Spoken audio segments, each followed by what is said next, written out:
জেলা 10 জন প্রশাসনিক কর্তাদের বিরুদ্ধে কেন্দ্রীয় নির্বাচন কমিশনের কাছে অভিযোগ করলেন মালদা উত্তর লোকসভা কেন্দ্রের বিজেপি প্রার্থী খগেন মুর্মু। অভিযোগ তালিকায় রয়েছে জেলা শাসক নিতিন সিংহানিয়া, জেলা পুলিশ সুপার প্রদীপ কুমার যাদব। শুধু তাই নয়, তালিকায় জেলা প্রশাসনিক কর্তারা যেমন রয়েছেন মালদা উত্তর লোকসভা কেন্দ্রের পুলিশ থানার আধিকারিকরা। বুধবার মালদা বিধানসভা ছাতিয়ান মোড় এলাকায় নির্বাচনী কার্যালয়ের সাংবাদিক বৈঠক করে কথা বলেন উত্তর মালদা সাংসদ তথা বিজেপি প্রার্থী খগেন মুর্মু। এদিন বৈঠকে তিনি ছাড়া উপস্থিত ছিলেন মালদা বিধানসভা বিধায়ক গোপাল সাহা ও হবিপুর বিধায়ক জয়েল মুর্মু। আমরা যা দেখতে পাচ্ছি, পশ্চিমবাংলার সমস্ত প্রশাসনিক যে কর্তা যারা আছেন, পশ্চিমবাংলার সাধারণ প্রশাসন এবং পুলিশ প্রশাসন, তাদের মধ্যে একটা বড় অংশ বলা যেতে পারে যারা দলদাসে পরিণত হয়েছে। আমরা প্রত্যেকটা নির্বাচনেই দেখি তারা নির্বাচনের সময় সমস্ত মানুষের ভোট লুট করার ক্ষেত্রে তারা সাহায্য করেন। তৃণমূল কংগ্রেস লুট করে আর এই প্রশাসন, সাধারণ প্রশাসন, পুলিশ প্রশাসন সাহায্য করে।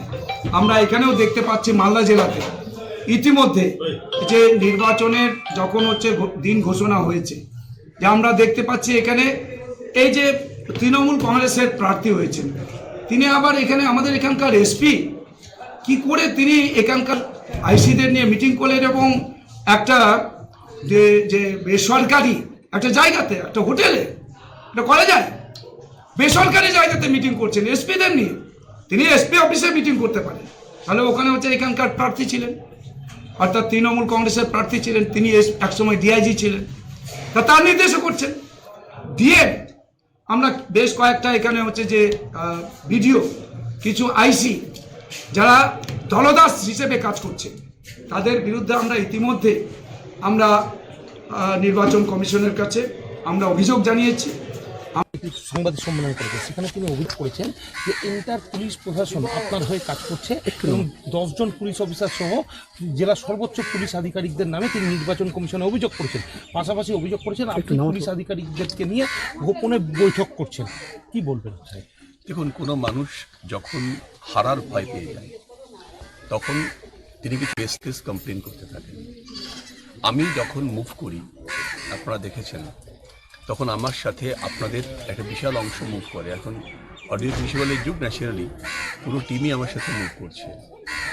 ফলে এই ধরনের বেসলেস কমপ্লেন তখনই মানুষের মুখ দিয়ে বেরোয়। উনি আসলে ফ্রাস্ট্রেটেড। এই যে বললাম না যে কিছু করতে হচ্ছে না, আপনি তো এখানে কাউকে দেখছেন না, এখানে তো আমি সাধারণ মানুষের সাথে কথা বলছি। সাধারণ মানুষ বলছেন যে সাংসদ কোনো কাজ করেননি। এই আওয়াজটা আপনি হবিবপুর থেকে হরিশ্চন্দ্রপুরে পাবেন। আমি কোনো একটা পার্টিকুলার অংশের কথা, প্রত্যেক জায়গাতে একই বক্তব্য যে কোনো কাজ হয়নি।